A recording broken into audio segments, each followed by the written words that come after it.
And ఇక వివాహంలో వచ్చేసి మామూలుగా ఇప్పుడు విడాకులు అవుతూ ఉంటాయి.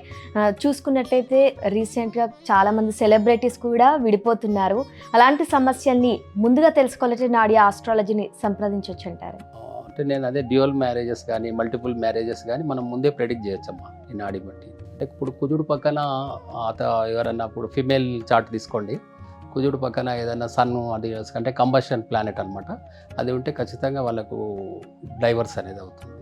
అంటే ఇప్పుడు విడిపోవడం జన్మ అనమాట. కుండలిలో ఖచ్చితంగా పెళ్లి చేసుకున్న తర్వాత విడాకులు అవ్వాలి అని రాసుంటే దానికి మీరు పరిష్కారం చూపగలుగుతారంటారా అంటే ముందుగా? ఇందులో ఉంటుందమ్మా కుండలిలో ఫలానా వ్యక్తి ద్వారా అయితే ఇతనికి ఇబ్బంది అవుతుంది ఈ పర్సన్‌కి అని ఉంటుంది. ఆ ఒక్క తెలుసుకొని ఆ అక్షరం ఉన్న వ్యక్తిని తప్పించేస్తే అదొకటే సొల్యూషన్. అంటే ఇప్పుడు జన్మ కుండలి ప్రకారం చూసుకున్నట్లయితే పలానా వ్యక్తిని ఇష్టపడ్డప్పుడు ఆ వ్యక్తి నా జీవితంలోకి రావాలి అనుకుంటారు కొంతమంది. కానీ జన్మ కుండలి ప్రకారం చూస్తే వారు కలిసి రారు అని చెప్తారు. కానీ వాళ్ళిద్దరూ ఒకటయ్యి హ్యాపీగా ఉండాలి అంటే నాడి ఆస్ట్రాలజీ ద్వారా ఏదైనా పరిష్కారం చెప్పగలుగుతారా వాళ్ళకి? ఖచ్చితంగా చెప్పొచ్చమ్మా. మన కుజుడు పక్కన అది భర్త కారకుడు కుజుడు ఫీమేల్ చార్ట్‌లో. ఆ కుజుడికి మనకు ఏదైనా వేరే ప్లానెట్స్ లింక్ వచ్చితే ఆ లింక్ వాటికి మనం రెమెడీ చెప్తే ఖచ్చితంగా ఒక మ్యారేజ్ సక్సెస్‌ఫుల్ మ్యారేజ్ అవుతుంది. అంటే ముందుగానే మిమ్మల్ని అప్రోచ్ అయ్యి దానికి ఆ సమస్యకి పరిష్కారం తెలుసుకొని చేసుకుంటే హ్యాపీగా ఉంటారు. Happy married life.